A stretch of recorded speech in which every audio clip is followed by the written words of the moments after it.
Am I gonna read this? Is it worth it? Alright, I'll read it. Less sucks. Overpopulation, eugenics, and degrowth. What? What?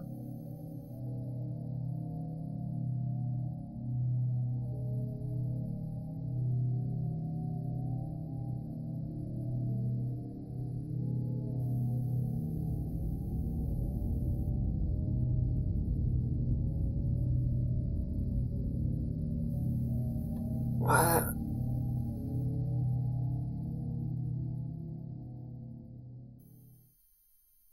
What the fuck was that?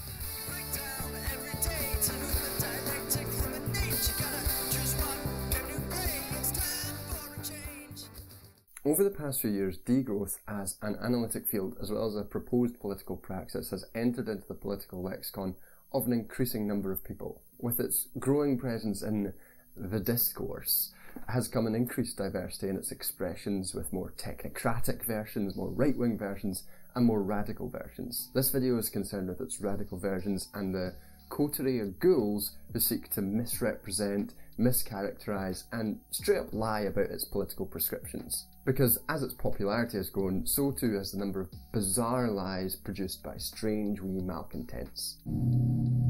So today we're going to look at what left degrowth actually advocates, how it's not what its gnashing critics argue it is, why they might be so predisposed to lie about it, and what actual productive critiques we on the radical left can actually levy against degrowth. The fact is, global warming is devastating the world right now, and we need to take drastic action to stop and reverse it.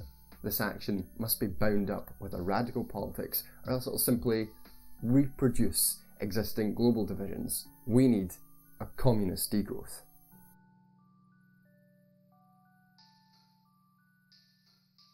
So before we get into the actual dunking, I know this is what you really want, you filth. You make me sick. My lovely audience.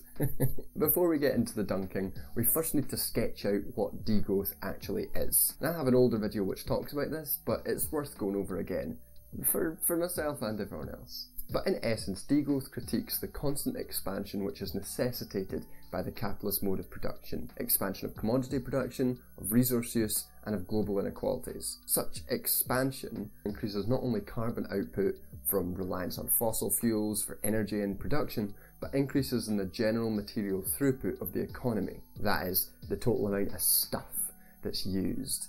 And this might seem like a small distinction to make, but as some economies have shown a limited degree of decoupling GDP from carbon output, although to an extent which is not nearly fast enough and nowhere large enough to actually tackle global warming in time, no economies have totally decoupled GDP growth from material throughput, which is highly correlated to environmental destruction.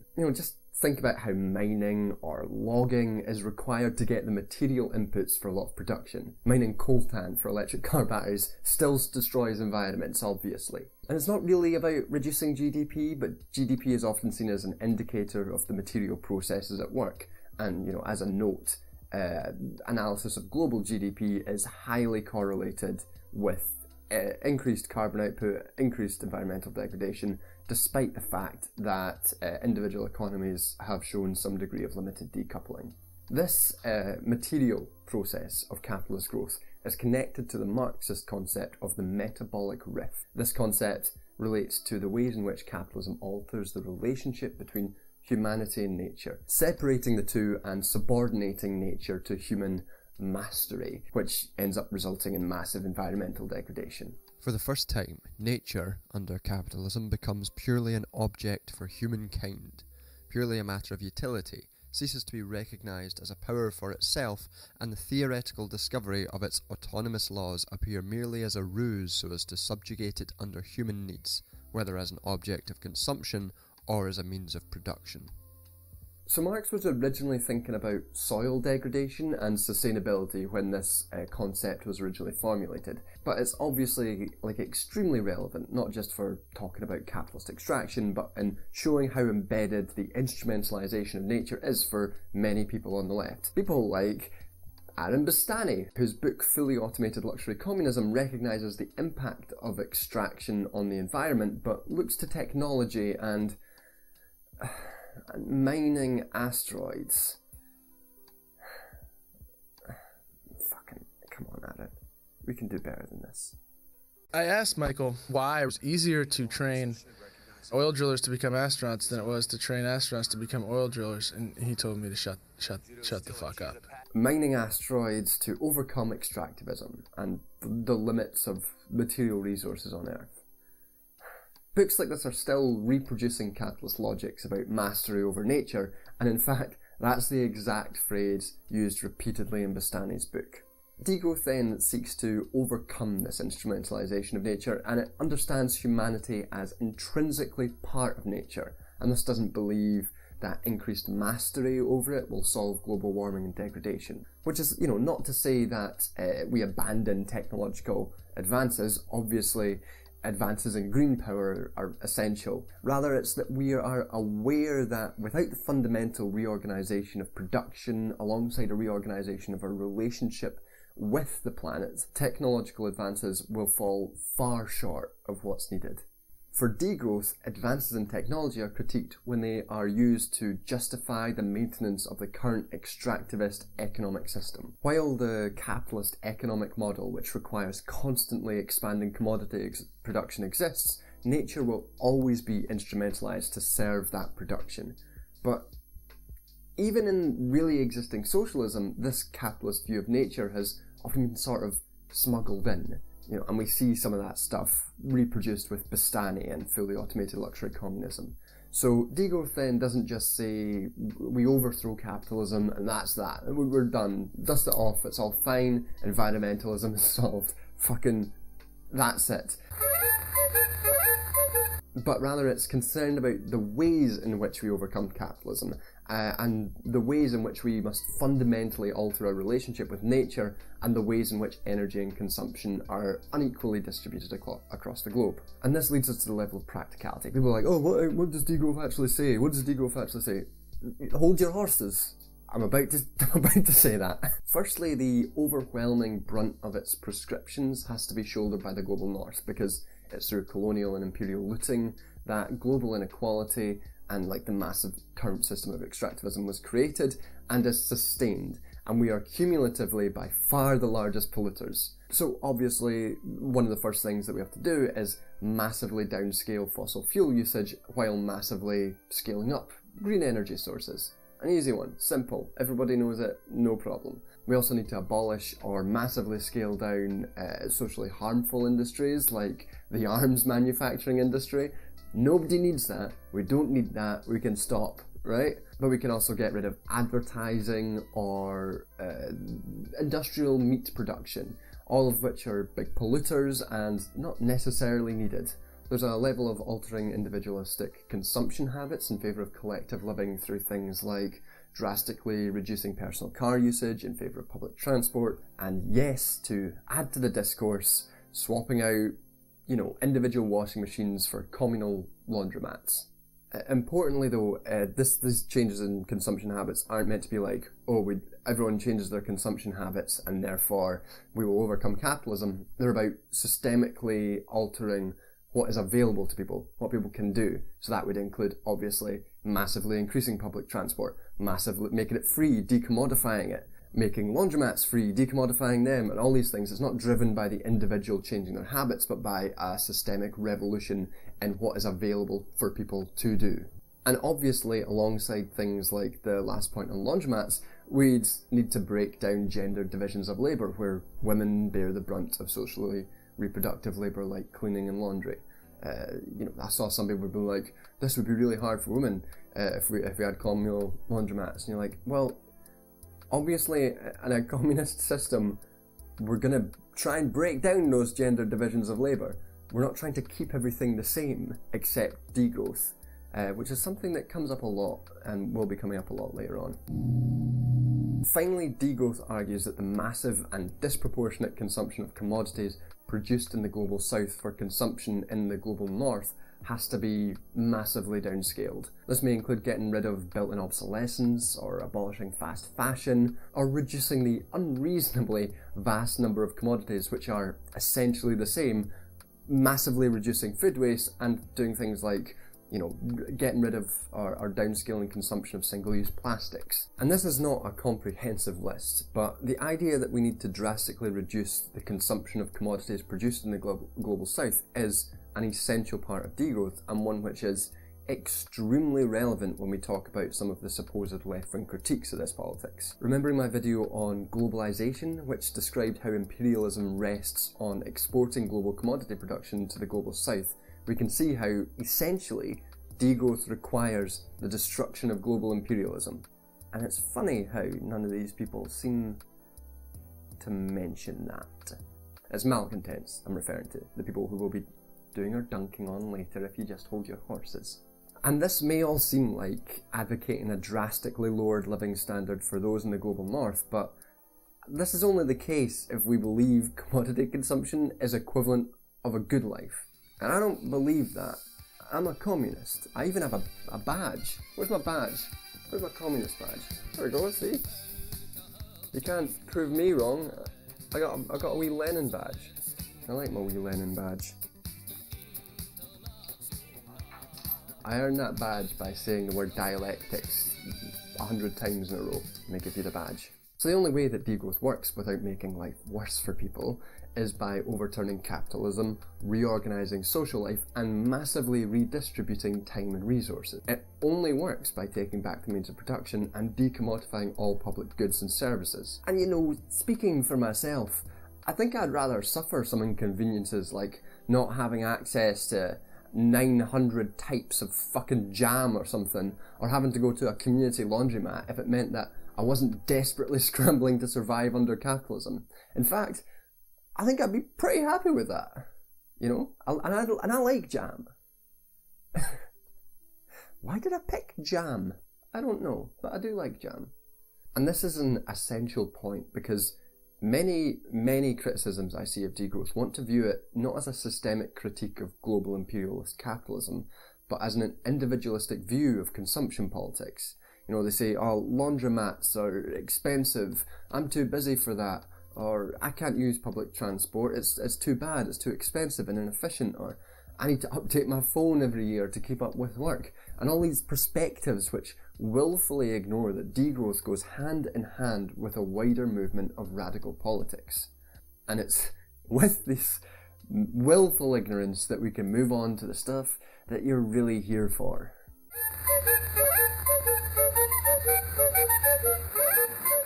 So before I get into Coffin's book, let's briefly look at this dog shit interview Jacobin did with anti-degrowth advocate Lee Phillips. This latest fart masquerading as left-wing commentary from Jacobin starts with one of the most common lies about degrowth, that it's pushing austerity on workers in the global north. This is a classic lie. This is a classic lie connected to the other lie that degrowth is forced recession. And I'm going to call it a lie, not a mischaracterization or a misunderstanding, because it's been refuted many times by many people over many years. And if you had any intellectual honesty, you would, accept the explanations instead of just lying again. So I'm going to call it a lie. So what distinguishes austerity from degrowth? Well, austerity is a political project, is one which is innately connected to supporting capitalism, often, post-recession, obviously. So, for example, after the 2008 financial crash, many states stepped in and supported the financial markets, pumping huge amounts of money into corporate hands. Austerity was used not just to lower living standards, but to discipline the working classes, force them into the labour market, and in the process, killing thousands of disabled people, then reinscribing gendered and racial labour divisions and institutionalising neoliberal state structures through marketising previously collectively held services. And now keen eyes among you might have noticed that this is in fact not even slightly close to the description of degrowth from earlier. And degrowthers are actually constantly on about the decommodifying of vast swathes of public life. So it's actually diametrically opposed to austerity. And so austerity, when it's used by degrowth's malcontents, is framed as simply having access to fewer commodities.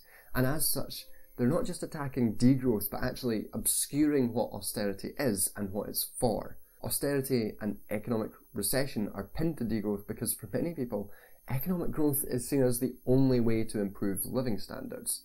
And for capitalists, this makes sense, because the capitalist bargain is that inequality is necessary to produce economic advancement.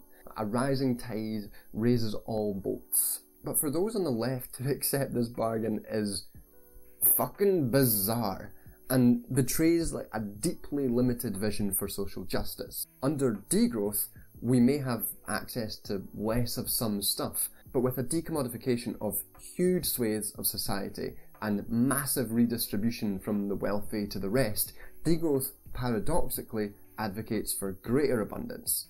It's the same argument that any communist worth their salt will make. The claim it's austerity just doesn't make sense. It just doesn't make sense. It's a lie. This doesn't make any sense! The further charges from Phillips in this fucking mess of an interview is him claiming things degrowth actually advocates, but as actually being opposed to degrowth. So this includes things like claiming that, coordinated reduction in fossil fuel usage and the halting of production of socially harmful commodities, which are two things explicitly promoted by every single degrowther I've ever read. Phillips is claiming that that this is opposite to degrowth, that this opposes degrowth prescriptions. So again, these people are lying liars, because you cannot make that claim in seriousness. You cannot. Finally, Phillips argues that he is against degrowth because it says that, quote, degrowth demands a stagnation or even reduction in the incomes of the Western working class. There simply isn't enough wealth in the world yet for everyone to earn a decent income. We need so much more economic growth. Now, it's true that workers in the global north consume disproportionate resources to the global south. But the object of critique is obviously not just workers, but the entirety of our societies, meaning that the richer you are, the more you have to give up. So obviously, Taylor Swift can't keep her fucking private jet to go like 10-minute jettings. Is that a word? Jettings. I'm sorry, Taylor, but, there's worse things to lose. And this claim that degrowth wants everyone to have an equal share of income is fucking weird. It's utterly bizarre. I have never heard this claim being advocated by degrowthers. And again, it's because these people are lying liars. But in fact, the only time I've ever heard this sort of line of thought before is from like right-wingers arguing that communism is impossible because not everyone can have an equal income, which is like, it just doesn't relate to the arguments being put forth. It's just very silly. Degrowth doesn't concern itself. This is like with lowering the incomes of workers in the global north. It doesn't demand global north workers lower incomes. It doesn't demand equal incomes. And the frame of incomes is just a weird way to sort of view degrowth, which is, instead concerned with the forms of material consumption pushed through the economy. It's just weird. It's a weird claim. And I think, part of this weirdness is so that Phillips can paint degrowth as an individualistic idea, which, as clear from the description of it earlier, is just not the case. It's not about individual responsibility, but systemic revolution. But in another weird and strange take, Phillips also takes this point on inequality to argue that there isn't enough wealth in the world right now to alleviate poverty and inequality, which I think is a really telling argument. Phillips mixes this up with the notion of developing productive forces, which, to be clear, is obviously not about generating wealth. Marxism isn't about accumulating enough wealth until there's enough to share. That's a basic liberal capitalist argument, not a left-wing one. Come on, Jacobin, come on. Do your job. Do your job. And this betrays what I think is the basic impulse for much of these liars. They fundamentally don't actually want to break global imperial capitalism. They maybe want it to be a bit kinder. They don't want any of the comforts of their cushy lives changed. But fundamentally, overturning global capitalism will change how we live. Obviously. Whether you want it or not. Because, in the end, under global communism, will the global south still be subordinated to the global north as the producer of commodities? Will the oppressed classes in the global south accept this arrangement because there's not enough wealth in the world for them to be free yet? I don't think they will, and they obviously shouldn't. And degrowthers like Georgius Callas actually argue that capitalism rests on an artificial scarcity, and by limiting disproportionate consumption of the global north, the world can be a place of far more abundance than it currently exists. And indeed Philip's argument by saying there's a limited wealth in the world right now, and justifying inequality, is in that way much more Malthusian than anti-degrowthers would care to admit. And with that, I guess it's time.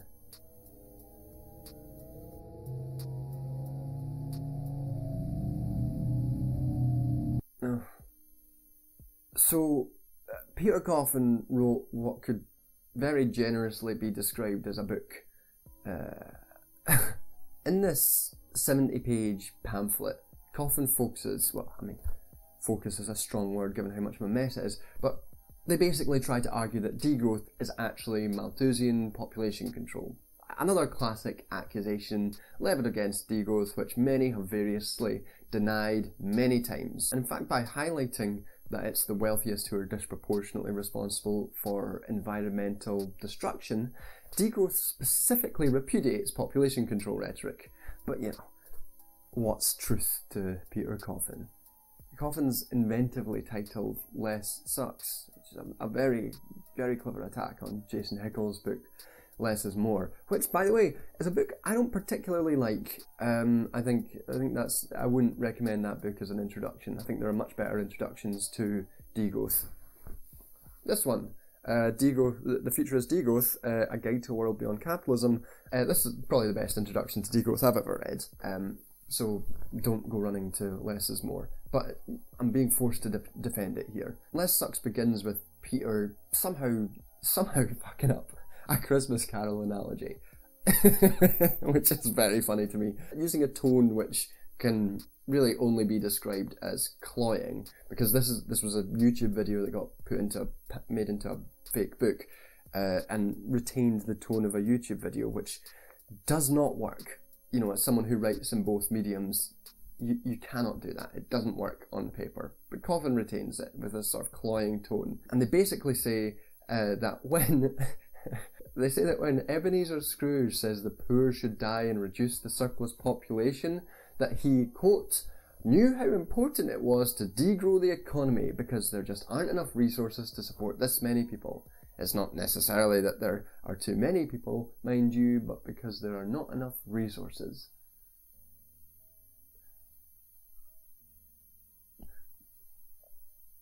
No Jesus for us, Mises.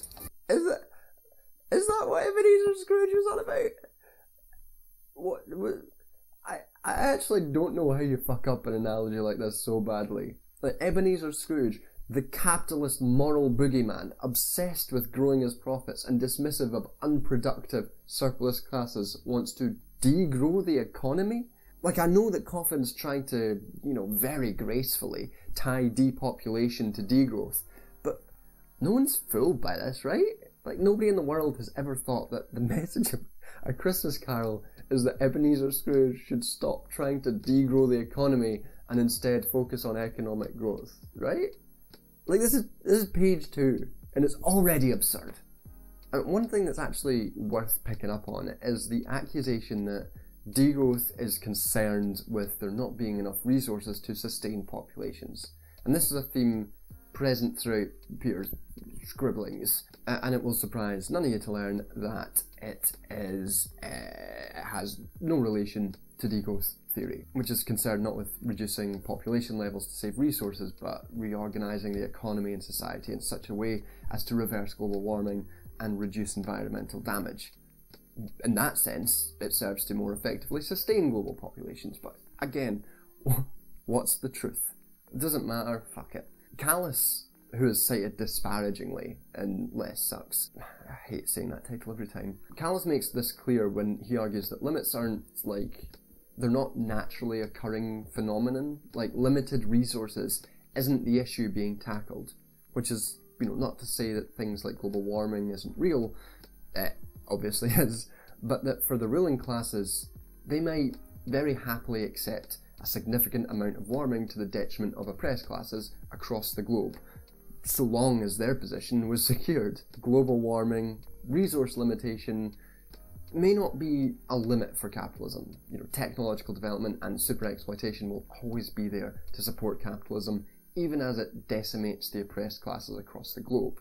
And in fact, Callus's book is really useful to read to grasp just how poorly Coffin understands the subject matter they're putting in so much effort to tackle. Coffin makes the familiar argument that Malthus' predicted population growth outstrips the growth in food production, but as Callus shows with citations and arguments far into Less Sucks, Malthus's argument was actually a defence of inequality against the ideals of equality swirling around the French Revolution. Because resources are limited, Malthus argues, equality combined with humanity's God-ordained drive to procreate, people just they love fucking, don't they? They love it. As soon as they can, they'll fuck. That's a quote from Malthus. As soon as they do it, they'll fuck. Nasty, man. This sort of drive to fuck, combined with limited resources on the earth, would mean that if there was equality, everyone's share of resources would gradually diminish. As more and more people exist, and the increase in resources doesn't, then everyone's share, if everyone was equal, would decline.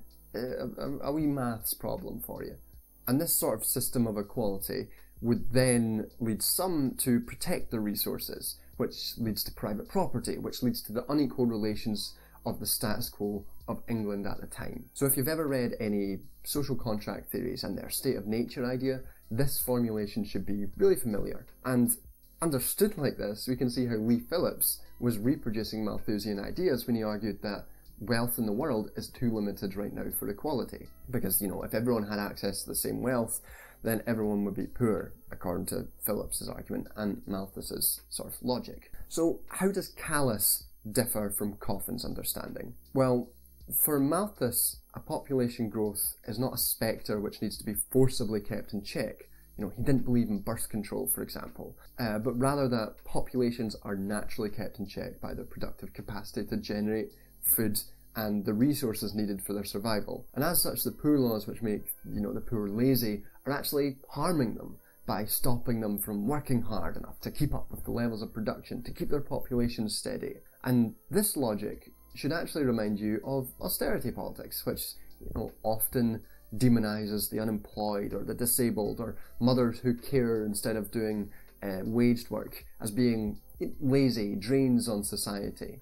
Austerity actually is Malthusian, where degrowth isn't.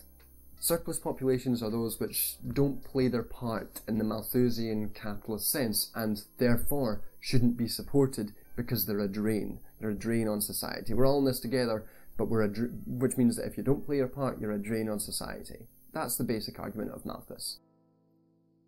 And this is important to note because throughout the leaflet, Coffin makes arguments citing failed cult leader and horrendous creep Caleb Maupin and his book Bread Tube Serves Imperialism, which is just like, what a desperately sad thing to write.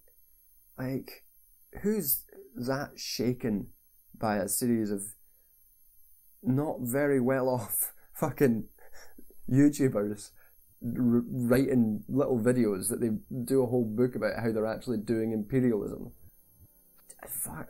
Bizarre behaviour. Sorry, I'm getting derailed. Burger King. Maupin and Coffin make arguments linking degrowth to the notion that there just isn't enough resources to support global populations. And this is, of course, false. Degrowth doesn't argue that there isn't enough resources to support global populations, but it also misses how deeply embedded Malthusian assumptions are within mainstream economics. It misses that by radically redistributing power, wealth, resources, and fighting the actual form of commodification. Degrowth is specifically anti-Malthusian. It doesn't accept that the levels of equality that those like Lee Phillips and Malthus are so frightened of, and it doesn't accept that they're destructive to humanity. And Coffin follows this with, surprisingly for such a short book, a section trying to show that population control is tied to eugenics, which is just way too long. Like, population control is obviously tied to eugenics. You really don't need to put in all that much work to prove that. It's well established. So my notes in this section just say a lot of work for a basic point and and get an editor, lol.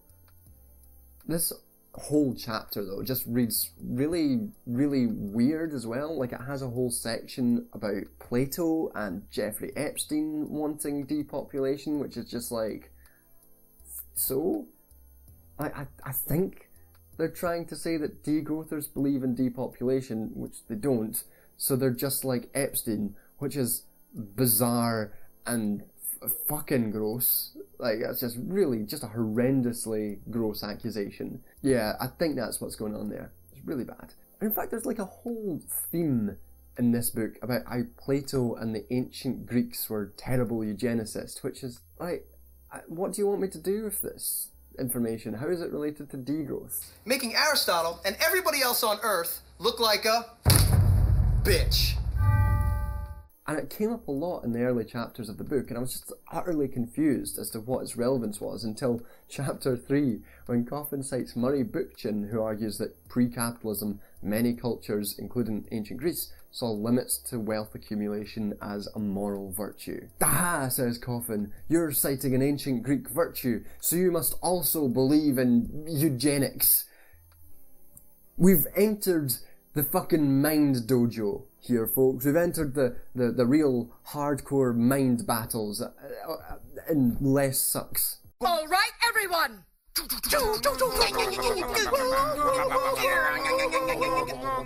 And you know, if you're very smart, you might have noticed that limited accumulation is a virtue and let's do eugenics are actually different things. And as we like to say here, different things are different. So, what can the point actually be? Does Coffin think that anyone who cites the ancient Greeks is morally compromised? Because if so, I have some very bad news for Coffin about one Karl Marx. Bitch. But Coffin goes on, citing Bookchin. Capitalism can be no more persuaded to limit growth than a human being can be persuaded to stop breathing, says Bookchin. Yes, the problem is for sure growth. Capitalism's main problem is infinite growth, says Coffin. Note here that Bookchin doesn't label capitalism's inbuilt requirement for growth as its main problem, but rather cites it as simply a feature of it. Just a wee note. Questions of growth, profit, the future of the planet are no longer single issues or class issues, but human and ecological issues, says Bookchin. Finally, we're getting somewhere. The problem with capitalism isn't a fundamental contradiction of socialised production and privatised appropriation of product and profit, thusly creating both a ruling class who unaccountably makes the choices that steer society and a structural flaw that creates a cycle of exploitation and crisis. Like I just said a second ago when I was talking about how things actually are. It's nothing like that, it's just that capitalism simply demands infinite growth and the planet has ecological limits. Maybe there just needs to be less consumption overall, right? Says Coffin, concisely.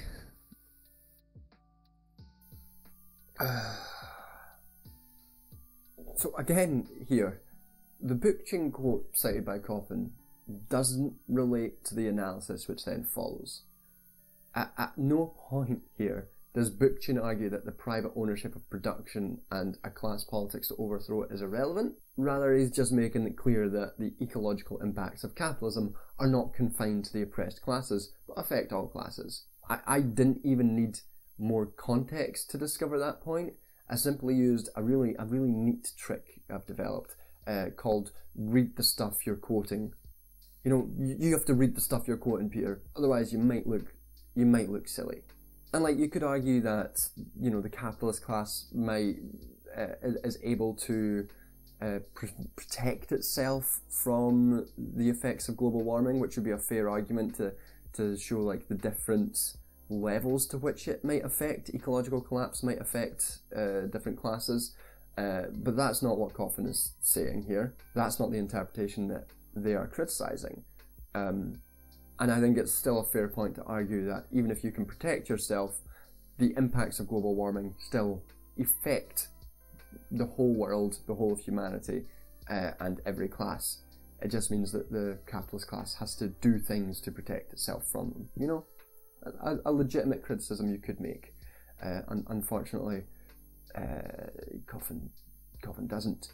And in fact, Coffin doubles down on this point in the next page, arguing that Bookchin, an anarchist, trusted the ruling class to, quote, do the right thing to fight climate change with degrowth. And you just, wait a second here. So the quote before was that capitalism can no longer be persuaded to limit growth than a human being can be persuaded to stop breathing. And you're saying Bookchin trusted the ruling class to do the right thing. Capitalism can't be convinced. Trusting the ruling class. You need to read your work, Peter. If you want to lie about what someone argues, you cannot provide a quote of them saying the opposite to your lie in the previous page. I would almost forgive this book if it was better at lying. And this is followed with Coffin attacking degrowth influencers, a bizarre way to frame, you know, a collection of activists and academics, and it's just like, you know, log off at some point. You have to log off. I want to stay in here forever, and you can't stop me. Die! Yeah! But among these influencers they're attacking is Coffin's attempt to disregard Callus's work on Malthus that we mentioned earlier. Coffin rejects Callus's interpretation that Malthus is concerned with keeping the proletariat active and part of the emergent capitalist labour force, but provides, let me just check actually, zero evidence to support their position. It's a big old goose egg, gang! It's a fat zero! Hello! They then argue that Callus wants people to reproduce less to reduce populations, another claim unsupported by any evidence from the text. And then they actually go on to claim that overpopulation is absent from Callus's work, which is not true, and is confusing, because they just said that Callus wanted to reduce population. So which of these claims is it? They can't both be true. And there are in fact many times throughout Callus's short, compared to Coffin's book, relatively long book, where he talks about overpopulation by arguing how it's racist and railing against the neo-Malthusian strain in ecology which has accepted population control as a growth. So Coffin is either lying or is like the first person to write a book who just can't read one. But it's weird, because Callus's book should be attractive to Coffin. It attacks Malthusianism as a strain throughout capitalist economics.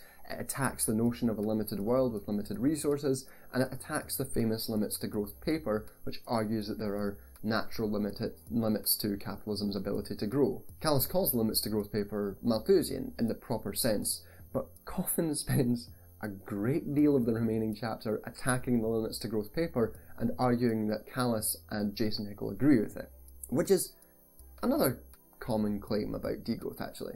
Like, this idea that it supports the Limits to Growth paper is a really widespread sort of myth about degrowth, and Coffin cites a passage from Less is More where Hickel describes the impact the paper had, like on ecology and on the wider context of the world at the time, and how it received attacks from orthodox economics, and uses Haeckel's description of these events as evidence to show that Haeckel agrees with it. Unfortunately, just 2 pages later in Less is More, Haeckel describes why he disagrees with the premises of the paper. So again, is Peter just lying, or can they read? And I guess my final substantive point about this fucking mess of a fake book concerns Peter's really weird views on Degrowth's prescriptions on energy use. So Jason Haeckel, Coffin argues, rejects technological solutions to global warming, which is an accusation which is like adjacent to the truth, and Coffin says that Haeckel rejects this in favour of, quote, "We must minimise consumption so we can switch to 100% intermittent energy use, which couldn't consistently keep up with peak demand hours." Couldn't consistently keep up with peak demand hours. Which is a really confused point. The accusation that Degrowth wants intermittent energy use is just bizarre. Like, they use a bunch of weird maths and confused assumptions to basically argue that Degrowth wants to switch off the power for people, thereby killing them, and thereby reducing populations and doing population control from the back door, which is, that's a wild argument to make. That would take a lot of evidence to back up. There's not a lot of evidence there. It's a big old goose egg, gang! I'm not sure if this is another case of Coffin not quite understanding what they're saying, because like they say Degrowth wants to minimise energy use, but then go on attacking how viable 100% renewables is by assuming that every household retains the exact same amount of energy use, which is obviously not making like an assumption that Degrowth ever makes, nor is it making the assumption that we're minimising energy use. So it's a really confused point. But the argument also has the same problems that I pointed to earlier, which is that it takes a single feature of Degrowth, which is reducing fossil fuel usage, and argues that in isolation it couldn't work. But Degrowth actually wants to drastically reduce the amount of power required, whether that's by insulating houses or shutting down disused office spaces and shutting down socially unnecessary industries, thereby using far less power in society. And this is combined with a massive expansion of green energy, which would mean that we don't need to shut off power and kill people. And God, it's so stupid that I've got to spend time debunking that. But the impression that we're left with from Coffin is that we actually need to keep using fossil fuels, which is obviously hugely dangerous. And I'm sure they would argue we actually should transition to nuclear energy, but that still requires time to set up and time to replace, and a lot of, why not just do the same thing with green energy? Why is it nuclear first and not green energy? It doesn't make sense, but it would also, require a massive downscaling of the amount of energy that we use. Because obviously, if we use less energy, it makes the transition to 100% renewables easier. The more that we use, the harder it is to fully transition away from fossil fuels. That's just a simple wee maths problem. Nice wee maths problem. And Coffin actually uses this whole passage to argue that 100% renewables isn't possible, and weirdly that there isn't enough capital to do it in the world right now, never mind the mining costs. And mining costs are an important point, but it's one that Degrowth explicitly tackles by arguing for a downscaling of societal energy usage. So the capital point is stupid, and in itself potentially importing a lot of Malthusian assumptions about the world itself. The one about mining costs is just not dealing with the content of Degrowth. It's all very silly. Bitch! And I can't spend more time debunking everything in this fucking fake book, because it takes far longer to debunk misinformation than it does to fucking scribble it down and fart it out. I also think that I might lose my mind. There's a whole weird section in this book about how Planned Parenthood was funded by a eugenicist, which is like, yeah, true, but how is this relevant to degrowth? I mean, it's not even relevant to Malthus, who was against birth control. But Coffin ends up making this sort of fucking bizarre pro-life, like in the abortion sense, it makes this bizarre pro-life argument, minimising the value of women's bodily autonomy because, you know, economic coercion exists, and then tying it to degrowth with no evidence or no logic. It's so weird. It's bizarre. It's bizarre. I think the weirdest thing in this book is that despite the topic being about global warming, Coffin provides absolutely no alternative to deal with global warming and ecological destruction, beyond like a vague gesturing to changing ownership of production. Like, sure, we gain control of the means of production, but what do we do with it? And who's this we? Like, they rail against this notion that we consume too much in the global north, but can only imagine a world where the global south takes control of their means of production and keeps making the commodities for us. It's almost Thatcherite in its inability to imagine an alternative, and it just leads us to ask, why are all these fervent anti-degrowthers like this? Why do they lie about what degrowth argues? Why can't they imagine a world where the global south is free from imperialism and the production of commodities for our use in the global north? Fundamentally, I think this is born of a defence of their class position. So while the likes of Coffin and Phillips and any number of others might make a bunch of noises about how they're the real defenders of, you know, the working class, the true enemies of capitalism, their attacks on degrowth betray a defence of a way of life only afforded to them via the super exploitation of the global south. And as I argued in my globalisation video, imperialism rests on the super exploitation of the global south, and the neoliberal bargain is that the global north workers may suffer through deindustrialisation, but they get access to cheap commodities in return. Degrowth's malcontents don't seem to be able to account for this. They can't imagine a world where all the oppressed of the world take back control of their lives, and in doing so will not be happy working to produce all the commodities we take for granted. Coffin rails against the notion that consumption is a driver of capitalism, but as Marx makes very clear, consumption is inherently relational to production. When not vulgarised by the likes of Coffin and Maupin, They kept being wrong! Marx is clear that while the mode of production is, it determines the form of the world in the final instance, consumption is an inherent feature of any mode of production, and it is essential for capitalism. Without people able to consume commodities at a high enough rate, capitalism falters and fails. So we're encouraged to consume more and more, and while personal consumption habits aren't necessarily the route through which to tackle global warming and capitalism, it's not untrue that Western capitalism pushes us to consume more and more. In downplaying that the levels of commodity consumption have anything to do with global warming or capitalism, degrowth's malcontents end up covering for this capitalist ethic. They create an impression that we in the global north can keep going as we are, not challenging capitalist ways of life, but perversely supporting them. It's a defence of class privilege. It's not anything more complex than that.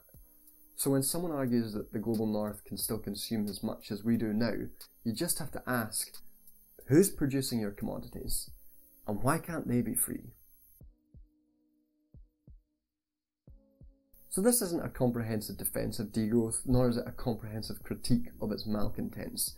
The scale of the misinformation is simply astounding. I read another academic article while I was researching for this video, which argued that Callis defends the limits to growth paper in his book. But that's just a straight up lie. Like, he dedicates pages to calling it Malthusian and thus wrong. And this is a peer-reviewed article just lying. Peer review, not always good. But while I've presented a counter to some of the most common and most bizarre criticisms of degrowth, there are still some real and productive criticisms to make, which is extra annoying because, we spend ages tackling bullshit instead of dealing with real issues. So, for example, a theme which I've noticed throughout several books promoting degrowth is a tension between a radical vision for overthrowing capitalism and a more technocratic policy prescription. And I know that some degrowthers don't see technocracy as part of degrowth, instead using the language of non-reformist reforms. I still think there exists a tendency for these policy arguments to overshadow the building of a mass movement to overthrow capitalism and, institute a post-capitalist, post-growth society. And in a sense, I think this is understandable for reasons connected to my second critique, which is that degrowth, I think, tends to focus too much on convincing liberals to become degrowthers. And this objective, I think, lends itself to a more muted policy focus than a radical mass movement politics. And this leads to my final critique, which is that while many degrowthers view it as part of a wider politics, I still see a tendency for some to view it as an all-encompassing politics on its own. If degrowth is to achieve its goals of overcoming global warming in a just way, then it has to attach itself explicitly to radical left-wing politics. In my view, there's no degrowth except communist degrowth. There we go, first video of the year done. I hope everyone enjoyed it, because it made me lose my mind a little bit. Not gonna lie, I don't think you should read Peter Coffin's book. It's not very good. But with that said, let's thank all my beautiful patrons. If you want to become a patron, then links in the description, or you can do one-off tips at Ko-fi or PayPal. $10 patrons get their names read out, so I'll just read all the lovely names right now. First we've got Dying of Thirst, Philip McKeegan, FD Signifier, Lizzie G, Quint Wolf, LS Wren, Hey Joe, Quint, Joshua Moldenhauer, Tom Price, Esoteric Fictionalism, Shingo, Austin Talman, Rachel Mixon, Rich, Niels Avildgaard, Tinfoil Pancakes, Kieran Gore, Aga Ghost, Daniel Hughes, Tamash Kispita, and Paul Singleton. Thanks everyone for watching, and thanks to all the patrons. We're scrolling past now, and if you like this video, again, like and subscribe and consider signing up. And cheers. We'll see you next time. Bye. Love you. Less sucks. Could have done with less of that book.